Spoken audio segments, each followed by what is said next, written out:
लीगी रहनुमा शाहिद खाकान अब्बासी ने मौजूदा सूरत हाल को 75 साल के निज़ाम का नतीजा करार दे दिया। दावा किया कि हुकूमत के पास सूद की अदायगी के भी पैसे नहीं हैं। अंग्रेज के निज़ाम को दिल से लगाए बैठे रहेंगे तो हमसे बड़ा बेवकूफ कोई नहीं होगा।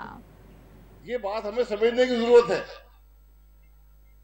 आज वफाक के पास कुछ नहीं है। वफाक जो है उसकी कुल आमदन जो है वो सूद भी नहीं अदा कर सकती। आज सूद का एक हिस्सा भी अजाफी कर्जा लेकर हम अदा कर रहे हैं।